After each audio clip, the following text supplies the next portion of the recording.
if we take this approach of continuous improvement, identifying our patterns is a huge step that helps us in our relationships.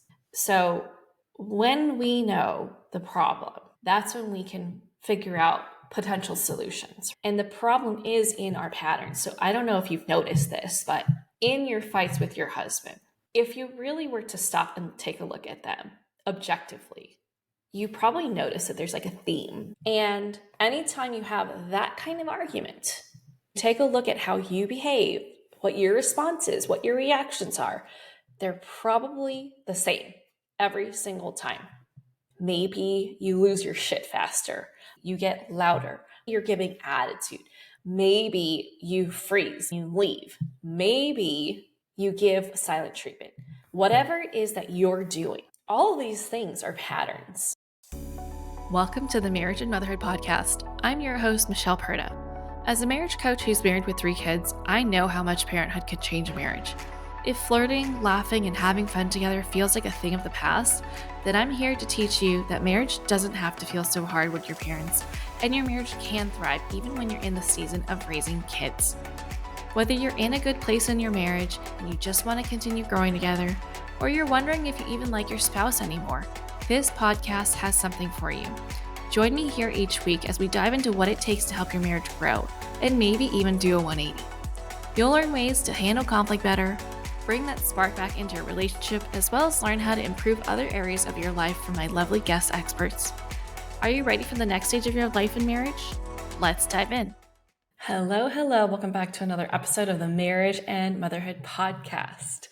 If you're watching the video, you're noticing that I am bundled up right now because it is 40 something degrees right now in Georgia, and it's like fall just decided to smack us in the face. Or it's not even fall, it's like winter weather. But then next week it's going to be back up to the 80s, which is super confusing to me. Oh my gosh, we had fall break last week, and it was warm every single day. And then they went back to school this past Tuesday. And every morning, as I do, I check the weather and I'm like, what the hell? The high is 60 and it's 40 degrees right now? Well, we got to find jackets. We were not ready for this. And if you're new here, I just recently moved from California to Georgia. It's been 4 months. And so sometimes we don't know where things are because we're not using them at the moment. And so we had to do some digging, and we're like, oh my gosh, let's not be the irresponsible parent that sends their kids to school in summer clothes when it's 40 degrees out. So we are panicking and just trying to work as fast as we could to get them off to school, but wearing appropriate clothing for the weather. And so that was a little crazy. But anyway, and that's why I am so bundled up right now. And then next week, you'll see me again wearing short sleeve clothes. But anyway, that is not what this episode is about. So this episode is about how powerful it is to start noticing our patterns and how up-leveling our awareness can help us pivot away from arguments and bring them back down to being just regular conversations. And that we do not have to feel like prisoners to our emotions or feel like we are powerless and out of control when we are feeling emotional. Okay, because we do have the ability to be able to get ourselves back to feeling like ourselves, not like we're out of control.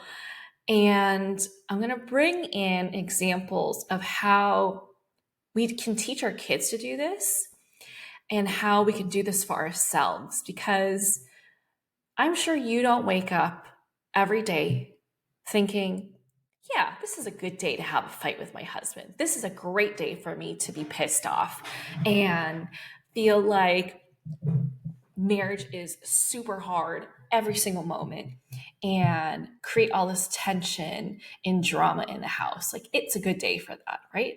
No, you're probably thinking, I hope today is going to be a good day. I hope we don't get into a fight. I hope that we can get into a good groove. I hope that our marriage is only going to go up from here, right? And so I want to help you hold on to that hope and also give you some tools to turn that hope into more of a reality, because it really is just a learned skill. And if you're like me and you didn't have that model to you, how to have, conflict not escalate, and how to be able to navigate conflict in a way where it can be a productive conversation, where it doesn't have to escalate and turn ugly, right? And you know how to handle it. You have confidence in yourself because you have the tools. And so I'm going to give you some tools today. All right.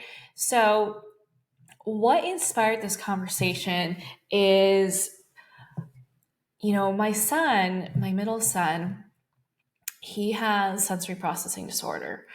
And I also have a 4-year-old. And so, as you know, 4-year-olds have issues with not getting their way sometimes, right? They can get really fixated on wanting something.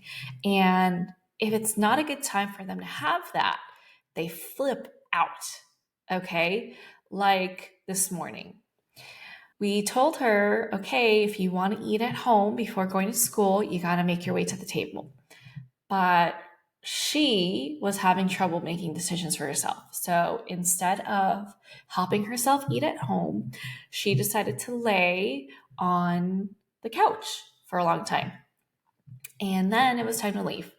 And so, of course, when I say it's time to leave, she gets pissed because she really wanted to eat at home. But we ran out of time and we got to get her to school on time. So we could easily get into that back and forth with each other, what I call riding the roller coaster with them. Okay. She's having an emotional experience. She's having big feelings about not getting her way, and she doesn't know how to handle it. And past me not having learned the tools and how to de-escalate situations, how to keep my own calm in the middle of someone else having an emotional experience, and not knowing how to navigate all of that, I would have gotten into the roller coaster with her and rode it with her. Just be like, you should have gone to the table then.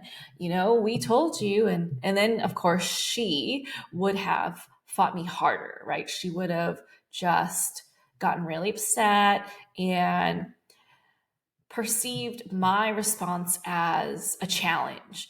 And so she would have fought harder versus me acknowledging, her disappointment and sympathizing with her and then helping her move on from it. Okay. And helping her move on from it is a part that they need to learn, right? Because it's okay to feel disappointment. It's okay to feel frustration. But at some point, life still goes on and we need to be able to work through it.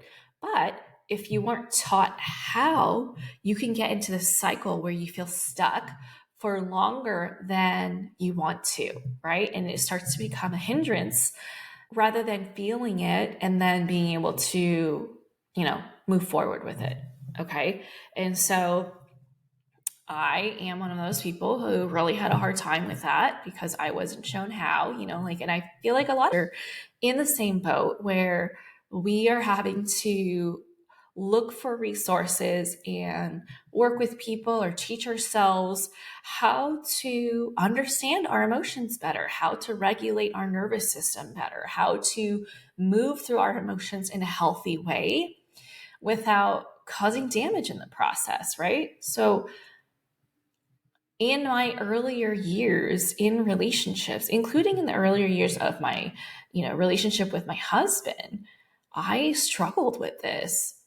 If something would happen unexpectedly, not to my liking, or if something happened and I became disappointed or frustrated, I clung to it because I didn't know how to move through it. It's like I would just be in this loop where it's like I'm pissed and then I keep ruminating about it. It's like obsessive thoughts about how pissed I am, how wronged I've been, and how betrayed I feel and how dare they do this. And essentially I was playing a victim and expecting the person to save me, right? To save me by coming in and saying how wrong they were, for to apologize, to correct it, to make me feel better. And the truth is I didn't realize that I had the power to make myself feel better because I was giving my power away by assuming that other people made me feel the way I felt. Not that I allowed myself to feel a certain way because of thoughts I was having, right? And so when I started seeing that my kids were doing this, I was like, oh, wow. Okay. This is a moment where I get to choose to grow. This is a moment where I get to choose to demonstrate to them how this works by learning it on my own, right? By reading books, by working with people, to really prioritize my own growth so that I don't perpetuate this lack of tools that I didn't have, my parents didn't have, my grandparents didn't have, right? Like I get to break the cycle essentially. And also, I don't want to have a relationship where I feel stuck and I don't feel like we're growing, right? And I feel like fights are just something that are normal to experience, and for it to be okay for us to be at each other's throats and not talk for days and feel like this distance that grows between us because we can't ever repair anything, right? That's not the point. The point is to grow with each other, and in growing with each other, we have to figure out, okay, how do we repair things? How do we take a look at what happened and analyze, okay, this is what went well, this is what didn't go well, right? With any problem, so that we can learn from it and do it better next time. Okay, so it's very much like the I'm going to show my past work life experience here, but I used to be HR for engineering. And so, like the Six Sigma process of continuous improvement, right? Like I use that as my approach when it comes to my relationships with my husband and with my kids. It's continuous improvement because I'm not perfect, nor do I pretend to be, right? I still make mistakes. I still snap at my kids from time to time. I still have moments where I'm like, shit, I really messed it up. I have to apologize. Or, I give my husband a snarky comment and I'm like, oh gosh, why did I do that? Right. So if we take this approach of continuous improvement, identifying our patterns is a huge step that helps us in our relationships. So when we know the problem, that's when we can figure out potential solutions. And the problem is in our patterns. So I don't know if you've noticed this, but in your fights with your husband, if you really were to stop and take a look at them objectively, you probably notice that there's like a theme to a lot of them. Maybe you have different themes, but you definitely have a theme. And anytime you have that kind of argument, if you take a look at how you behave, what your response is, what your reactions are, they're probably the same every single time. Maybe you lose your shit faster. Maybe you get louder. Maybe you freeze and you leave. Maybe you give silent treatment. Whatever it is that you're doing, maybe you're giving attitude. Maybe you are criticizing them. Maybe you are comparing and being condescending. All of these things are patterns. They exist for a reason, right? They are there to protect you. And you likely started doing this way before your husband because you felt like that was the thing that you needed to do, right? Because we do what's best for us given what we know at each moment. And so this is not to shame you, okay? If you're feeling any kind of like negativity around what you're doing, I want you to just table that for now, okay? Because this is not about making ourselves feel bad. This is about really looking in the mirror to extract those patterns. Because when we are able to do that work to notice and identify those patterns, that's when we can move forward.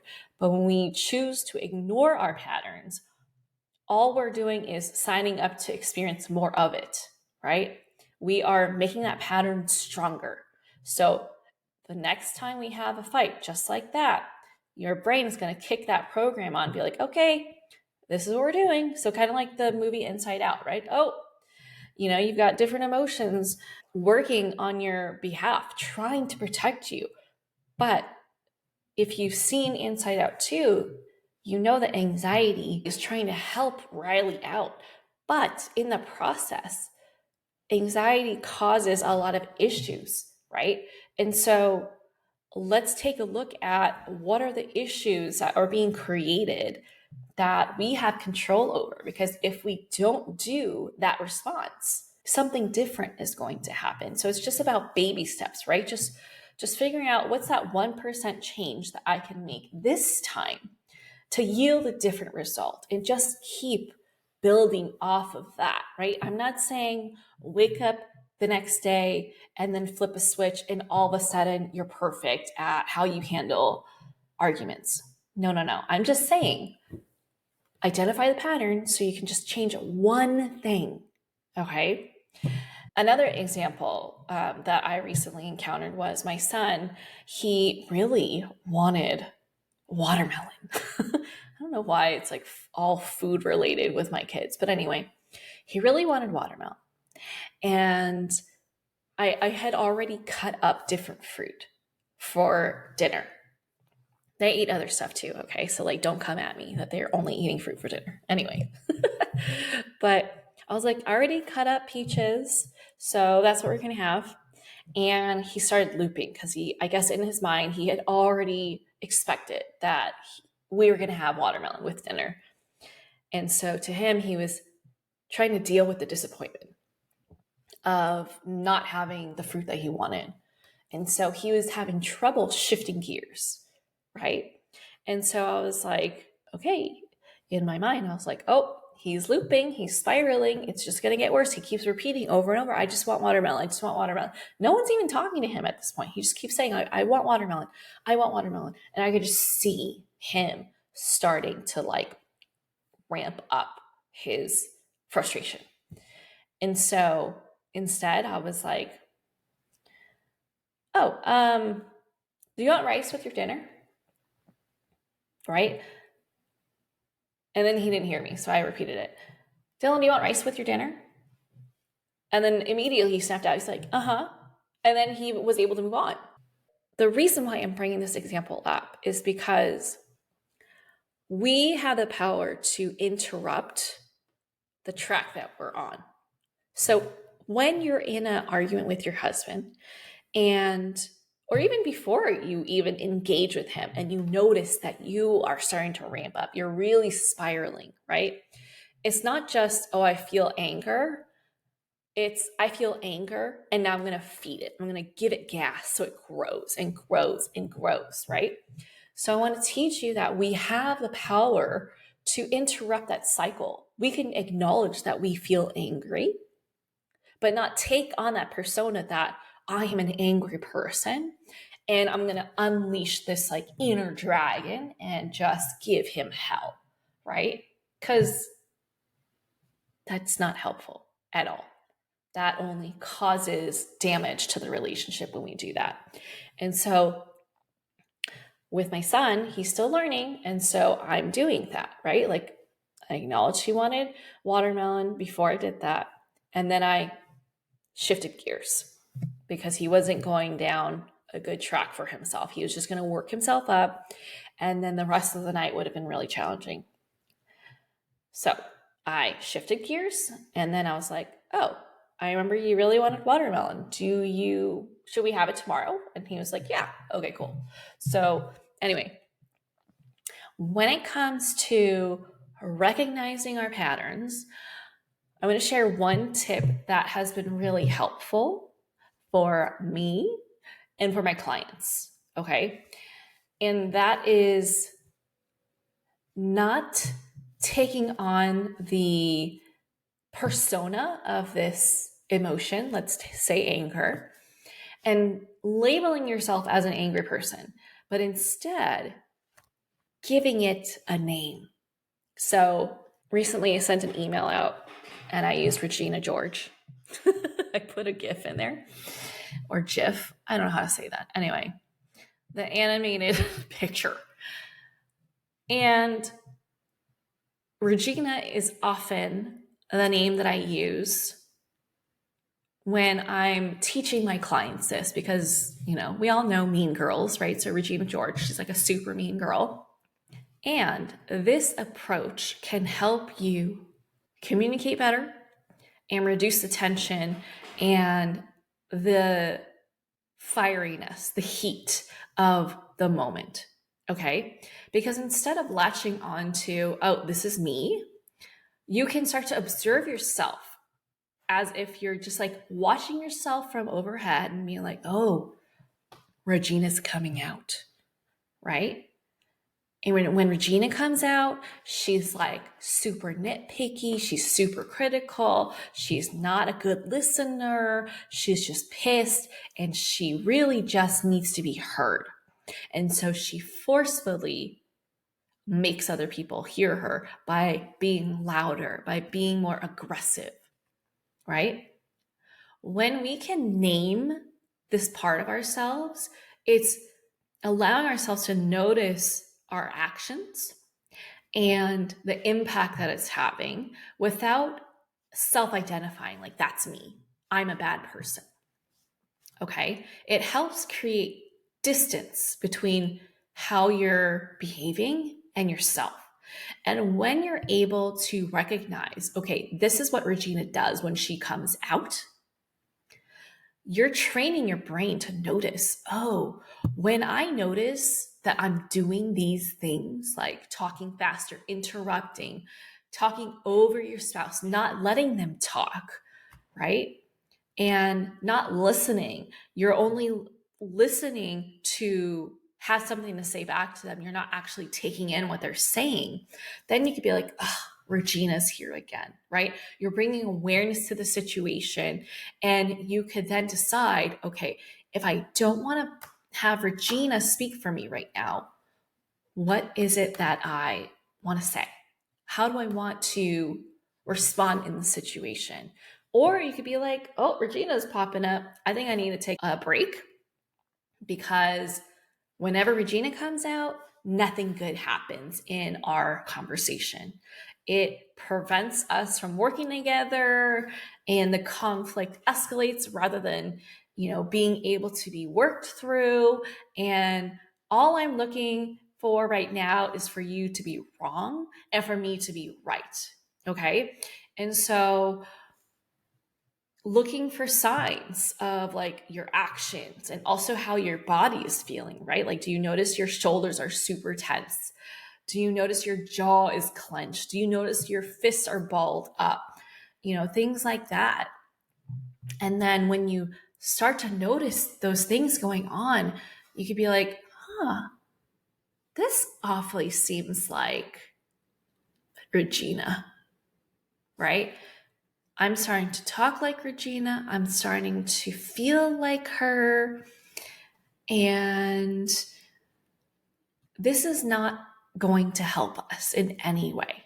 And when you've been able to identify that this version of you is coming out, then the best thing to do is like recognize that and then take a deep breath, pause before responding. You could even acknowledge to yourself or even acknowledge to your partner, oh, Regina's here.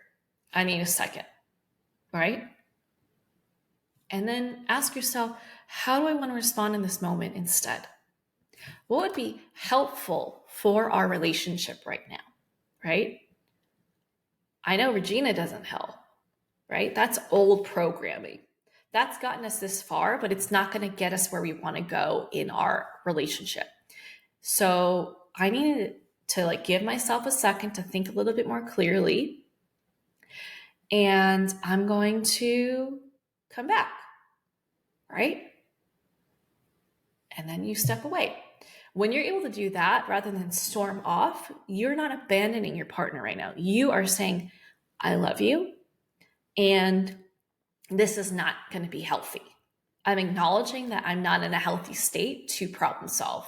I'm not in a healthy state to work through this with you. Okay? So awareness is always going to be the most powerful thing that you can do, because if you are not aware of how your patterns are affecting your marriage, then you're going to keep repeating them. And you're going to struggle to know what to do next to grow from it. Okay? This is a fantastic way to start practicing pivoting away from arguing. Okay? Because conflict is inevitable in your relationship. You're always going to encounter some sort of conflict, but arguing is completely optional.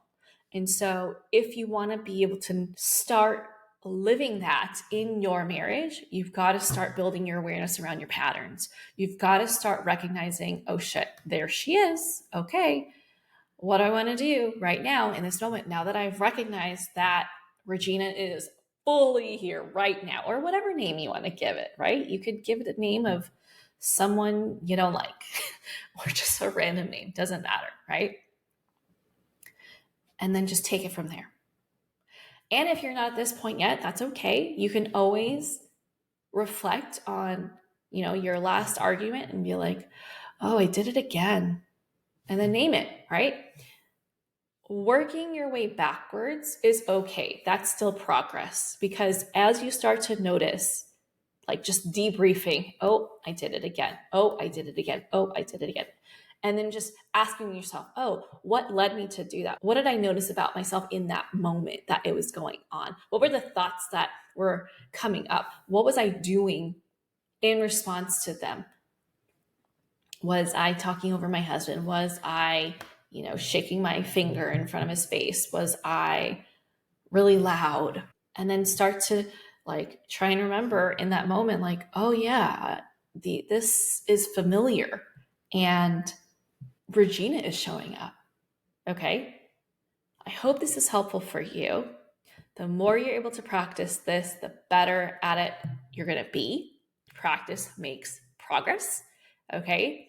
And we're all about progress here. We're all about growing, and your personal growth is what leads to your marital growth. Okay. So it's okay to feel angry, but you don't have to take on that persona. You could just notice and be like, oh, she's coming up again.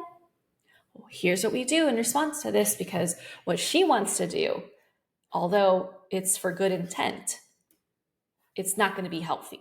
And we're not going to grow from this. So let's do the right thing for our marriage and for our own personal growth. And that's this. Okay. Let me know how this works out for you. Let me know if you have any questions. Reach out to me, DM me on Instagram, send me an email, however you want to reach out to me. And if you know someone that could benefit from listening to this episode, please share it. And if you love the show, I would so appreciate it if you leave a rating and review on iTunes or Spotify, wherever you love to listen. I love to read your reviews and know that this show is helping you out. And of course, if you are wanting support with this, let me know. Let's get on a call and figure out what it is that you're wanting and the path to get there. I would love to support you. Well, that's all for this episode. I'll catch you back here on the next episode.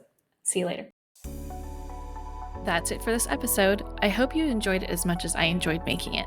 If you did, please send me a message over on Instagram at Michelle Perta Coaching to let me know what you loved most about it. Hearing from my listeners is my absolute favorite. And if you've been loving this podcast, please leave a rating and review. This will help people like you find the show and get the help they need. Catch you here on the next episode. Bye.